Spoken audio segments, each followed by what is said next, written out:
It's me, Mike, with HPDS. This video will be a reading and studying of Exodus chapter 10. Exodus chapter 10. So before I get started, I will read the Lord's Prayer. And it reads, Our Father, which art in heaven, hallowed be thy name. Thy kingdom come, thy will be done in earth as it is in heaven. Give us this day our daily bread, and forgive us our debts as we forgive our debtors.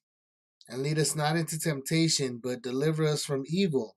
For thine is the kingdom, and the power, and the glory forever. Amen. So I'd ask that you please like the video and subscribe to the channel for future chapter-by-chapter Bible study. And this video again is chapter 10 of Exodus. Exodus chapter 10. So let me go ahead and bring up what we will be going over. Exodus 10. The Lord multiplies his signs. We're going to see the 8th and the 9th plagues in this chapter. And the 8th plague we'll see in verses 1 through 20. We'll see the 8th plague, locusts. And verses 21 through 29, we'll see the 9th plague of darkness. So that's what we're going to be finding in this chapter. We're going to basically be going through the 8th plague of locusts and the 9th plague of darkness. And this will be the chapters. So I'll go ahead and read this chapter as it is.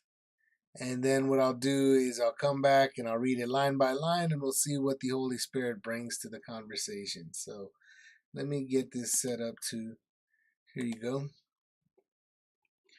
Exodus 10 from the King James Bible reads, And the Lord said unto Moses, Go in unto Pharaoh, for I have hardened his heart and the heart of his servants, that I might show these my signs before him, and that thou mayest tell in the ears of thy son and of thy son's son what things I have wrought in Egypt, and my signs which I have done among them, that ye may know that I am the Lord.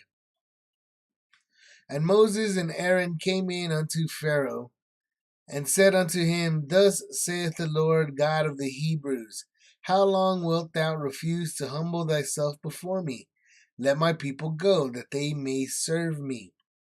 Else, if thou refuse to let my people go, behold, tomorrow will I bring the locusts into thy coasts, and they shall cover the face of the earth, that one cannot be able to see the earth, and they shall eat up the residue of that which is escaped, which remaineth unto you from the hail, and shall eat every tree which groweth for you out of the field. And they shall fill thy houses, and the houses of all thy servants, and the houses of all the Egyptians, which neither thy fathers nor thy fathers' fathers have seen, since the day that they were upon the earth unto this day. And he turned himself and went out from Pharaoh. And Pharaoh's servants said unto him, How long shall this man be a snare unto us? Let the men go, that they may serve the Lord their God. Knowest thou not yet that Egypt is destroyed? And Moses and Aaron were brought again unto Pharaoh, and he said unto them, Go serve the Lord your God. But who are they that shall go? And Moses said, We will go with our young, and with our old, and with our sons, and with our daughters, and with our flocks, and with our herds will we go. For we must hold a feast unto the Lord. And he said unto them, Let the Lord be so with you, as I will let you go, and your little ones. Look to it, for evil is before you. Not so, go now ye that are men, and serve the Lord, for that ye did desire. And they were driven out from Pharaoh's presence. And the Lord said unto Moses, Stretch out thine hand over the land of Egypt for the locusts, that they may come up upon the land of Egypt, and eat every herb of the land, even all that the hail hath left. And Moses stretched forth his rod over the land of Egypt, And the Lord brought an east wind upon the land all that day and all that night. And when it was morning, the east wind brought the locusts. And the locusts went up over all the land of Egypt, and rested in all the coasts of Egypt. Very grievous were they. Before them were no such locusts as they, neither after them shall be such. For they covered the face of the whole earth, so that the land was darkened. And they did eat every herb of the land, and all the fruit of the trees which the hail had left. And there remained not any green thing in the trees or in the herbs of the field through all the land of Egypt. Then Pharaoh called for Moses and Aaron in haste, and he said, I have sinned against the Lord your God, and against you. Now therefore forgive, I pray thee, my sin only this once, and entreat the Lord your God that he may take away from me this death only. And he went out from Pharaoh and entreated the Lord. And the Lord turned a mighty strong west wind, which took away the locusts and cast them into the Red Sea. There remained not one locust in all the coasts of Egypt. But the Lord hardened Pharaoh's heart, so that he would not let the children of Israel go. And the Lord said unto Moses, Stretch out thine hand toward heaven, that there may be darkness over the land of Egypt, even darkness which may be felt. And Moses stretched forth his hand toward heaven, and there was a thick darkness in all the land of Egypt 3 days. They saw not one another, neither rose any from this place for 3 days, but all the children of Israel had light in their dwellings. And Pharaoh called unto Moses and said, Go ye, serve the Lord, only let your flocks and let your herds be stayed. Let your little ones also go with you. And Moses said, Thou must give us also sacrifices and burnt offerings, that we may sacrifice unto the Lord our God. Our cattle shall also go with us. There shall not be an hoof be left behind.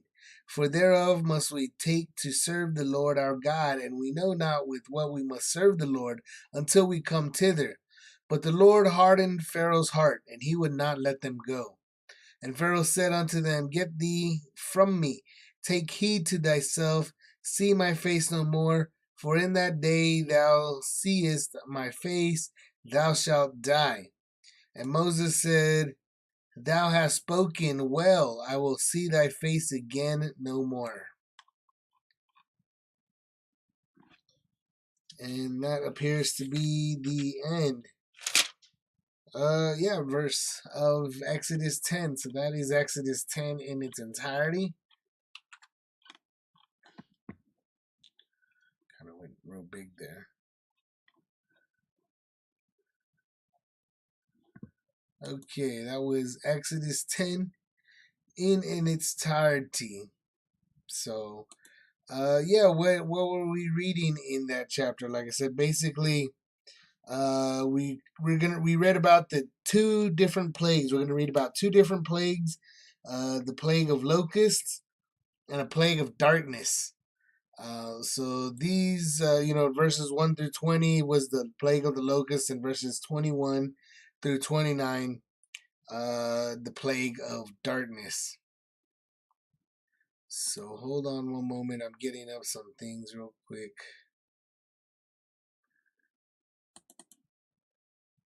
And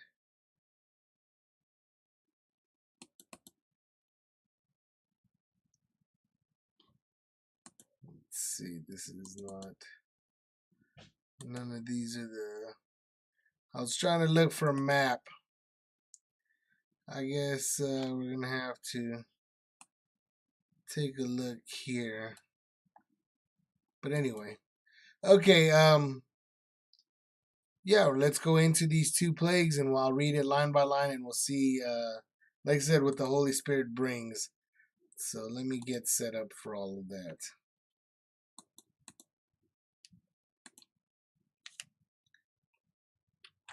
I think I made this text a little bit bigger during that whole little click fest. So what are we getting ourselves into when we read through Exodus 10?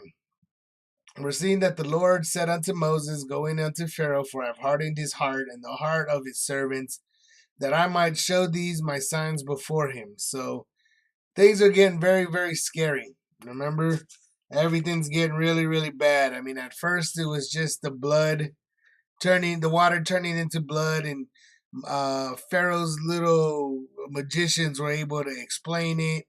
They were able to explain the frogs, but then the lice showed up, and they weren't able to figure out what the lice was all about. And then after the lice, everything just got even more and more worse. By this point, we saw the boils, and we saw in chapter 9, we saw what was in chapter 9. It was the hold on, I'm trying to grab. It was the livestock and the boils. Remember in the last video, the livestock started getting sick. There was and then there was some sort of, and then boils all over remember by the end of the sixth plague, they couldn't even, the magicians couldn't even stand before Pharaoh because of the plagues. The boils were so bad. And then of course at the end of the chapter 9, we saw the seventh plague of hail. So God was really, things are getting really frightening there for the Egyptians.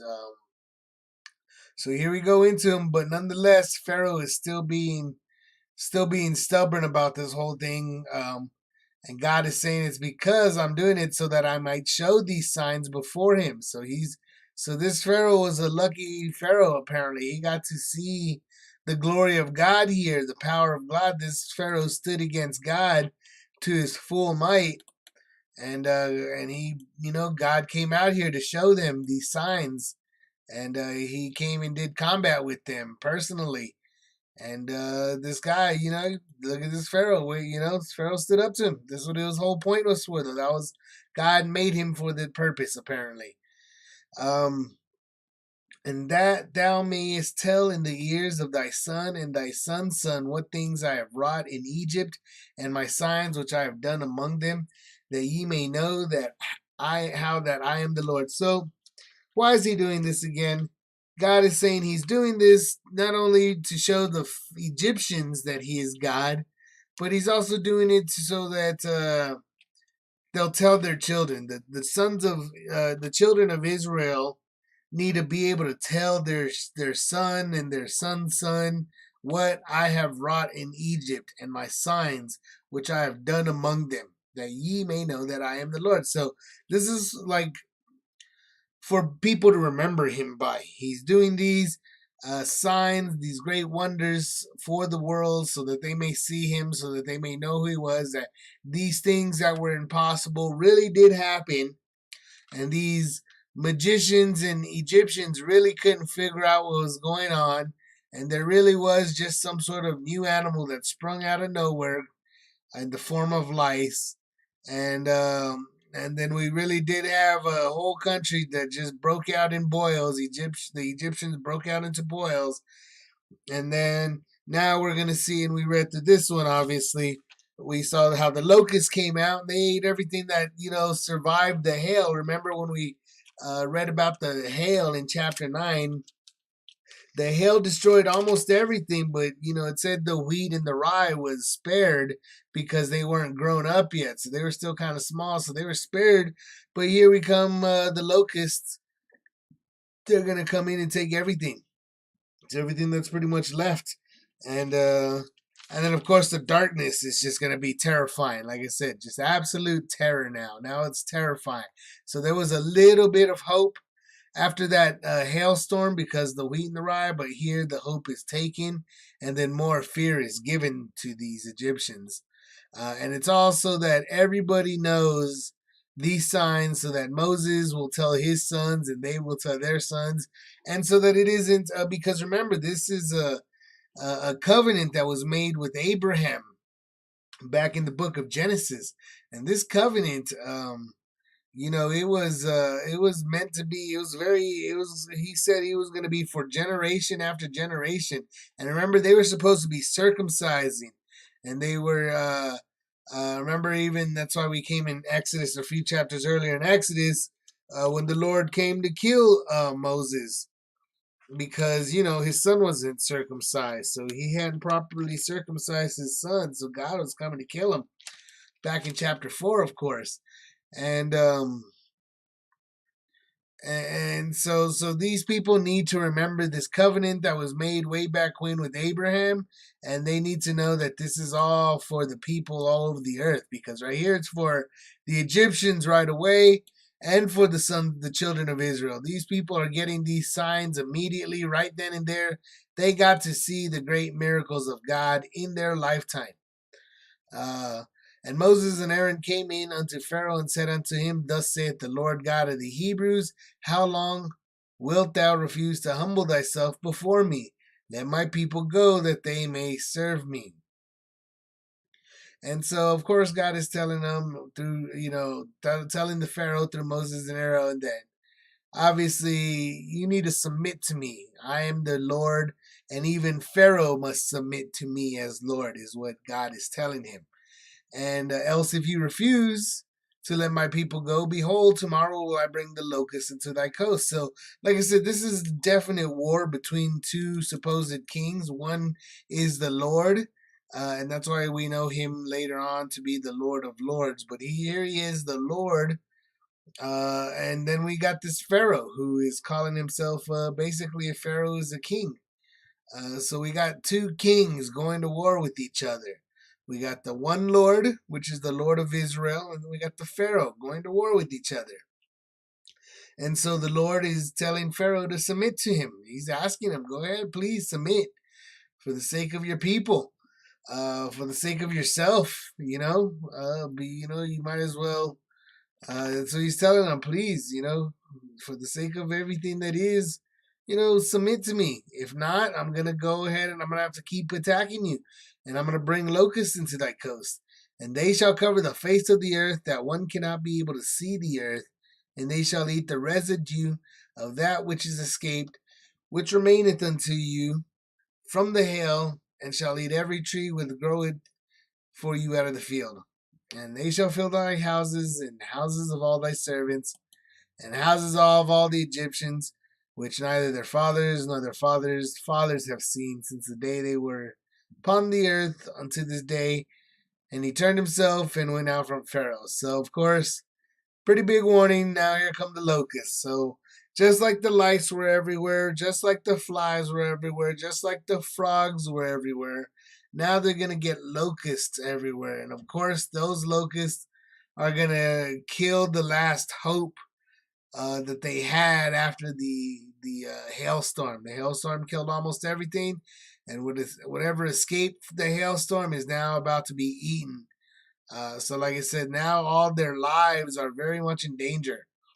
All the Egyptians' lives are in danger because they're going through a real bad food shortage here. And not only that, they're being plagued with all these animals, these insects. It's definitely an infestation going on here. Let's see.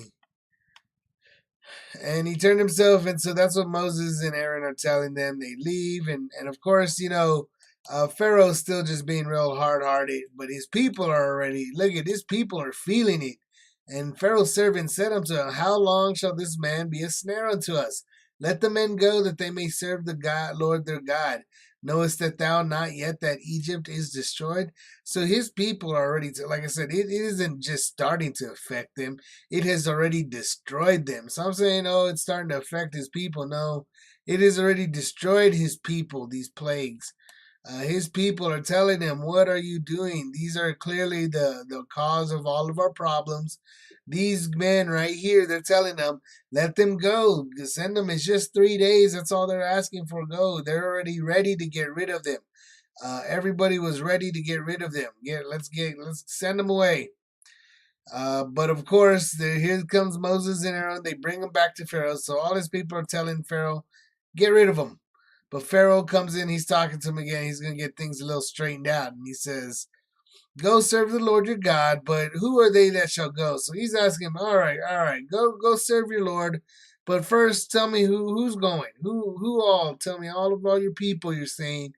Who's going? So he's getting some clarification on who exactly is going. So, like, remember I said a few chapters earlier that It's kind of like this economy thing that they're very much into this.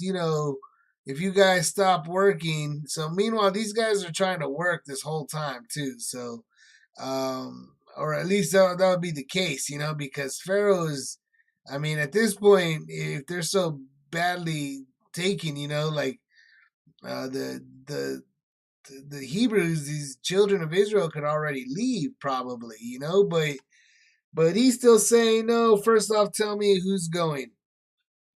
He needs to get some clarification. He doesn't want everybody going for some reason. Like it is because he is claiming to have control over them. And he's really using this as like a control tactic. Like he doesn't want everybody. Oh, I don't want all of you guys to go. Leave some behind. Leave some behind. And it's obviously some sort of political power play. And so that's what's going on right here. But Moses tells them, we're going to take everybody. We're going to take the young with the old, our sons with our daughters, with our flocks and with our herds will we go, for we must hold a feast unto the Lord. So he's saying everybody's going. And but then here comes the Pharaoh says, and he says unto them, let the Lord be so with you, as I will let you go, and your little ones. Look to it, for evil is before you.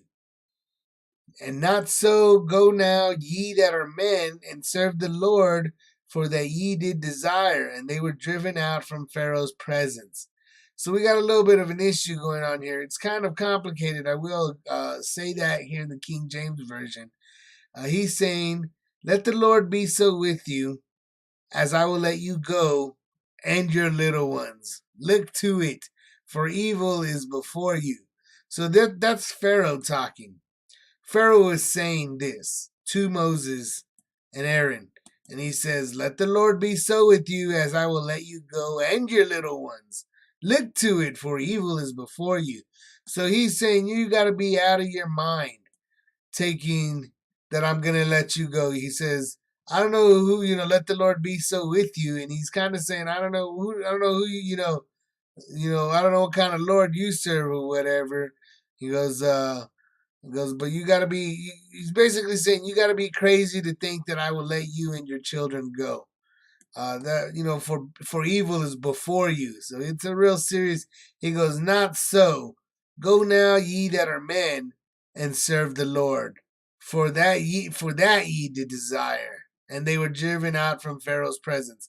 So they say, no, you gotta be crazy that I'm gonna let you send everybody. He goes, just send the men. Let the men go serve the Lord. For that's what you were asking for in the first place, wasn't it? Is what he's basically saying.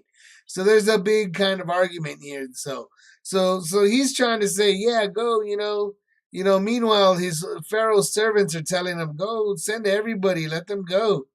We're already destroyed. Egypt's destroyed.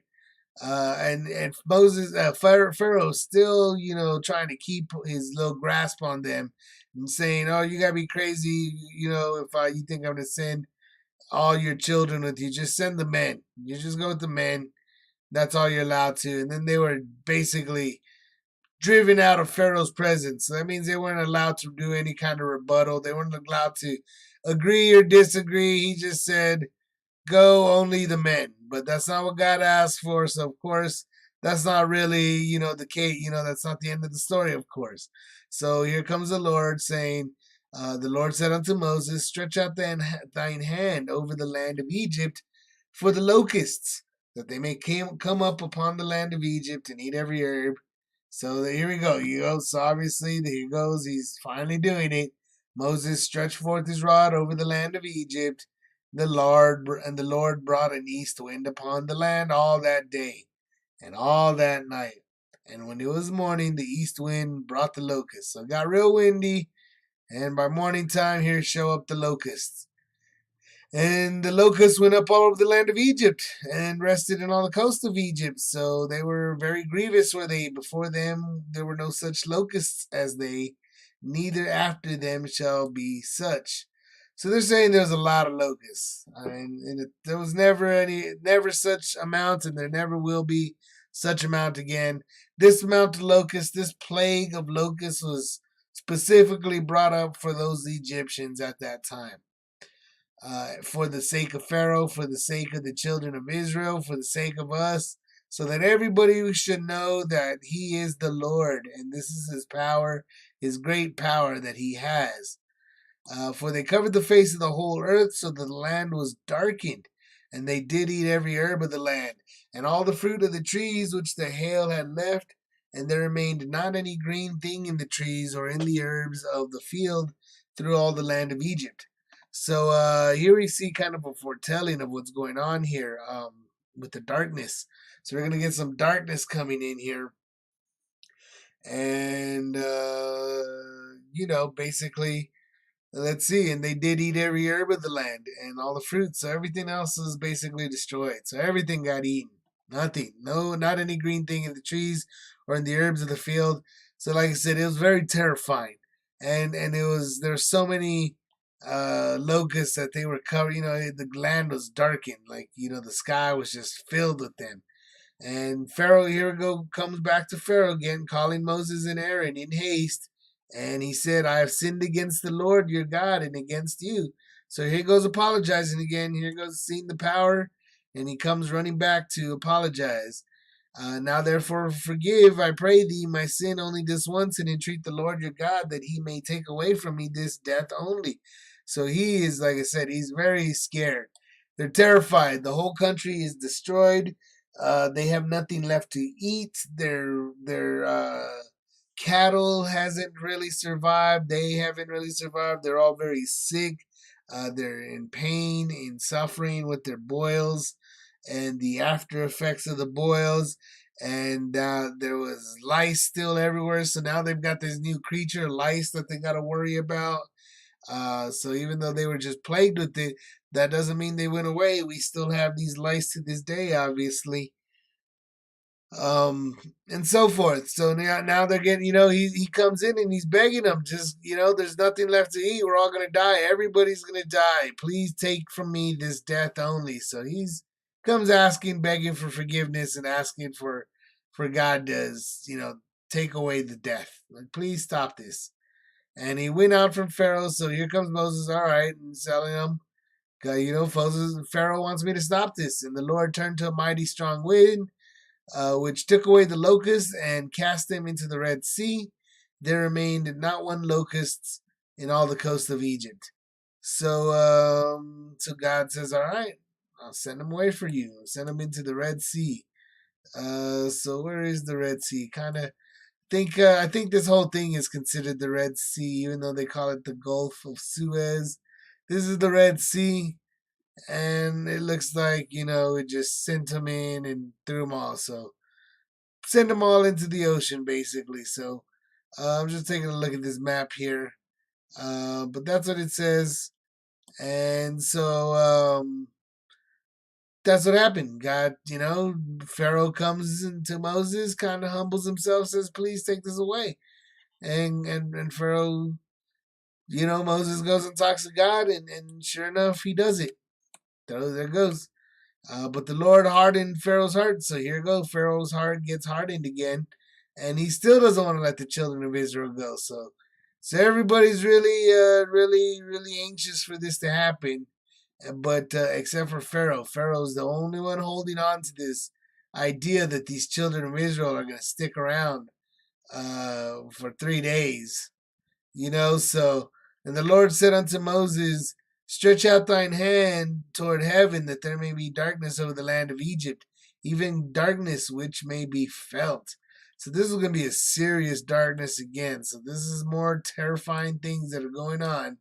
And Moses stretched forth his hand toward heaven, and there was a thick darkness in all the land of Egypt 3 days. So this darkness was so thick and dark that it could be felt. So that's going to be an interesting concept, how you could feel how dark something was.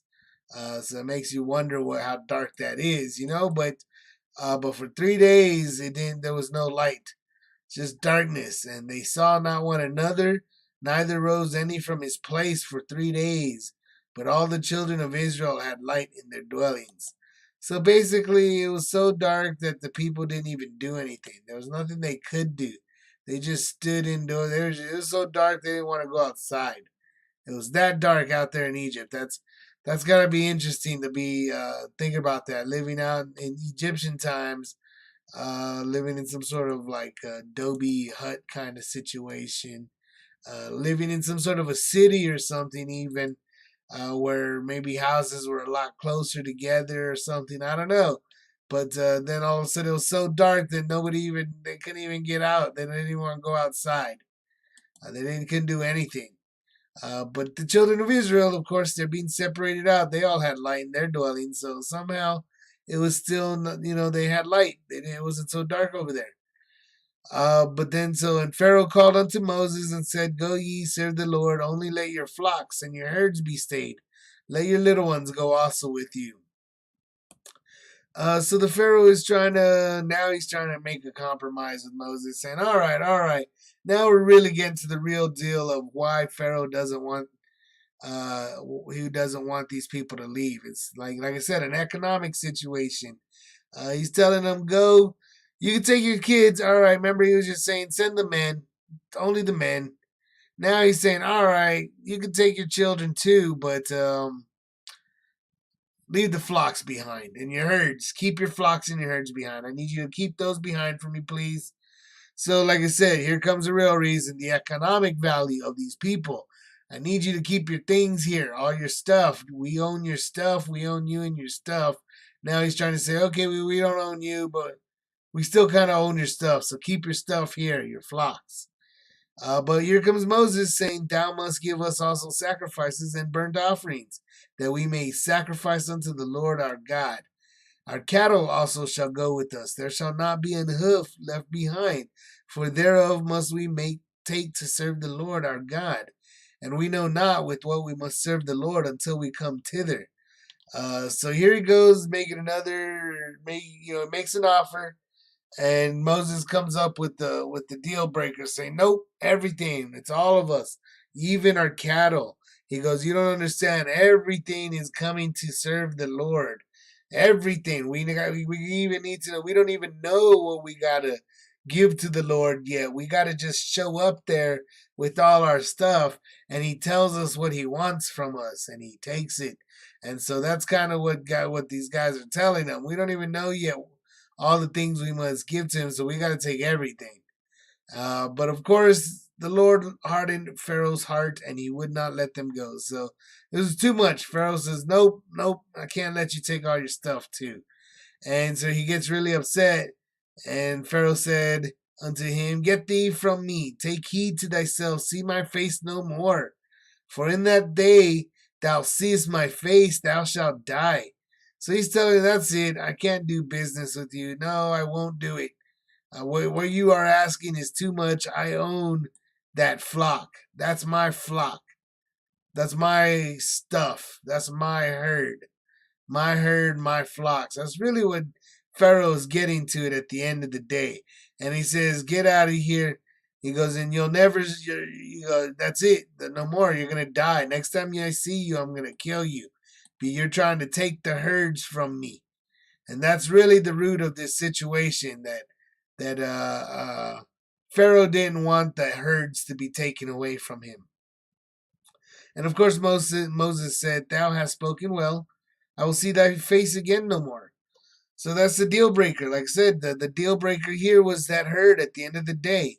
At the end of the day, this is an economic purpose. This is, keep everybody busy, keep everybody at work, keep that flock healthy, keep that flock nice and stocked up and making, funding and generating value, economic value. And of course, now the Lord was asking for his stuff and asking for his people and all that they had, brought to the land of Egypt. So now Egypt was, forced with the hard lesson to realize that Egypt really hadn't, given much to the economy. They hadn't really, given much to the culture, to the technology. It looks like these Hebrews, these children of Israel, basically were the main the main people at the time. They were the guys generating all the economic resources. They were they were the rich guys. They were the guys making it happen. They were the ones making the bricks. They were the ones with these cattle and all this livestock, and they were just better off than these Egyptians. These Egyptians weren't quite living so well, apparently. Um, that apparently seems to be the case. And so Pharaoh really just wanted to keep all of that stuff that was so important to him that he wouldn't let these people go with that herd because, as far as he was concerned, that was his herd. And now he was just threatening Moses that he would kill him if he tried to take his herd with him and his children, the children of Israel, out to go sacrifice to the Lord. So that's the big deal. That's what's at issue now. At stake, what's at stake is Pharaoh is telling God and the Lord, he's telling the Lord here, no, I'm gonna kill your messenger. You can't take your flock from me. You can't take that flock from me, is what Pharaoh is saying. You cannot take the flock from me. Cannot take the herds from me. They belong to me. I will kill you I will kill your messenger if I ever see your messenger again. That is what Pharaoh told the Lord. That is what the Lord hardened Pharaoh's heart to do. It was his purpose. That's what was always going to happen, and it was all for these amazing miracles that we get to be knowledgeable of. We get to know and understand why they occurred. And so, yeah, I guess kind of what I'll do now is I'll actually get back into this uh, document here that I found. So we're getting here, remember the locusts. We're seeing that the locusts here, this little document talks about a god named Seth, and he was the Egyptian god of storms and disorder, and that he was the focus of these locusts sent from the sky. And then we also see Ra, the sun god, which is the target of these 3 days of complete darkness. So remember, God is explicitly attacking these gods, and he's attacking these false gods because these are just stories. These are just fanciful images that people wrote on stone or drew on stone or made little statues of, and people attributed little stories to them, but they were never real. God, the only Lord that was ever a true God, or that is a true God, the only true God, and he was the Lord of Israel. And he only chose the Israel. He separated the children of Israel out, and no other nation on earth ever had the Lord. He did not show himself to them. He was in control of them. He made them and he created them. That is true. But he created them and he separated them out from these children of Israel. That is what he has done. And he is now attacking all of these. Every god outside of the land of Israel is a false god. That is what the Lord says here in the Bible. That is what he is proving. And he is attacking these stories of these false gods. Once again, here come the locusts from the skies. Here's Seth. So let's take a look let's search for Seth. Let's see if we come Seth. We'll go again with the Wikipedia. God of chaos, the desert, storms, disorder, violence. So he's the god of the storms. And so, of course, we just had the storm that just happened, that hailstorm. So, again, that was, once again, it's a complete mockery of these gods over here that are supposed to be in control of the weather and supposed to be in control of storms, but they're all these storms that are supposedly being attributed to these gods and goddesses are actually being pulled off by the Lord of Egypt. The Lord of Egypt is saying they're going to happen, and then they happen. And then they only happen for the Egyptians, but they don't happen for the land of Goshen where the children of Israel are at. So it's really, like I said, he's prevailing. He's showing them. He's setting it apart. He's doing impossible things, and he's telling them the future because he is in control. It's not that he's necessarily telling them the future as much as he's saying, "I'm going to do this. This is going to happen," and they're just, "I don't believe you," and then it happened. And that's kind of what's going on here. And Seth, again, here comes, the storms in the desert. And that's why we read at the beginning of chapter 10 that, of course, uh, when the locusts come in, it was the wind, the wind. It just came in all day. And then by night, overnight, here come the locusts. Here came the locusts after that wind came out. The wind was all day. And let's see, where was it? Where was it? Where was the wind? Wind. Somewhere around there. But there was a bunch of wind, and that's what there was. The east wind brought the locusts. The east wind brought the locusts. And then, so let's see. And then, of course, Ra. Ra is the main one because a lot of these were children of Ra. And I don't know if necessarily Seth was a child of Ra, but we did read that, like, I think Isis was a child of Ra, or Heketh was a child of Ra, or something like that.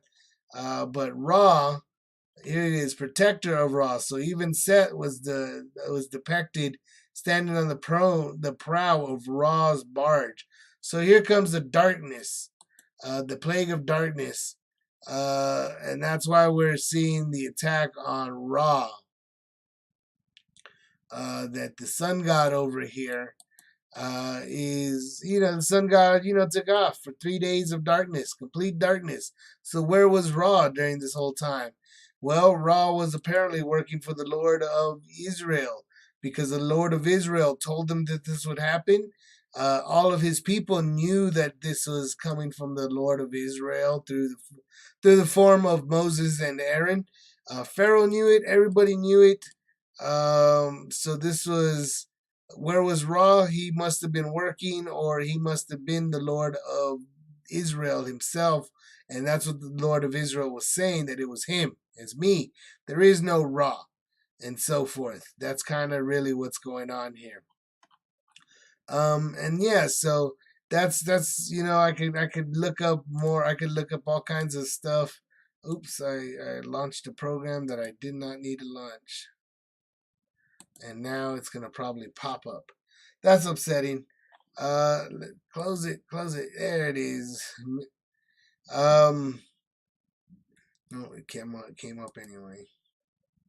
So yeah, that's Ra. I can definitely look up Ra. I mean, Ra is somebody that, once again, I don't really necessarily say it's, promote this stuff, but there's all kinds of information and all kinds of stories and all kinds of, I call it nonsense about this guy. But like I said, they were false gods.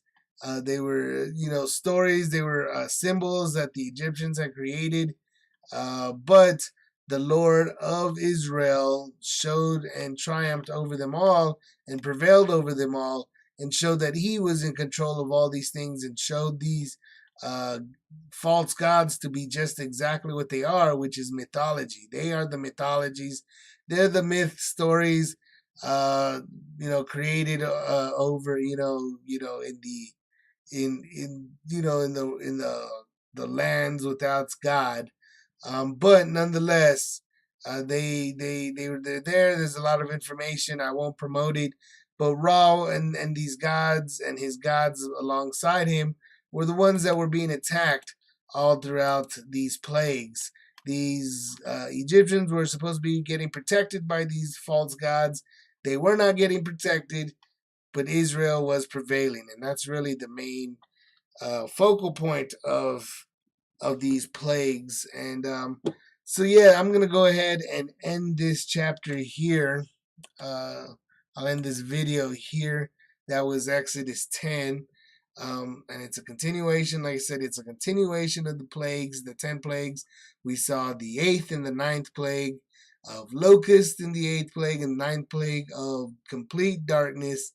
And so it is getting extremely terrifying for these people in Egypt. Extremely terrifying. They are afraid for their lives. They are afraid for their survival. They are, they're grasping at what little life they have left.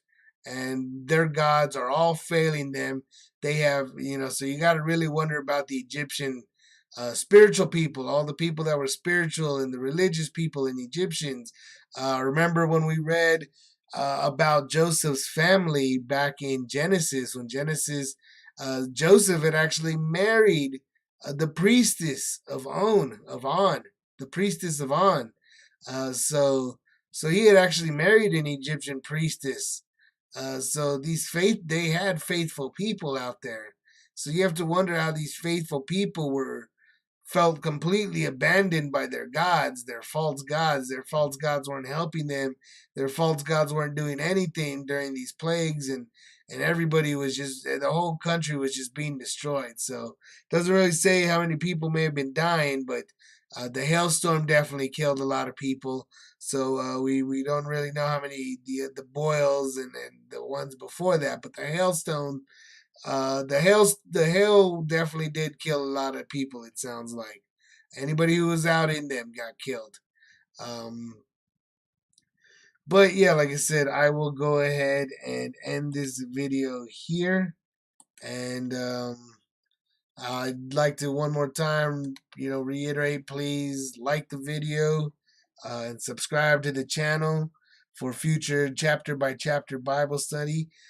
God bless you to anyone who may be watching this. I pray that we all bless Jesus Christ, and may Jesus Christ bless all of us. Amen.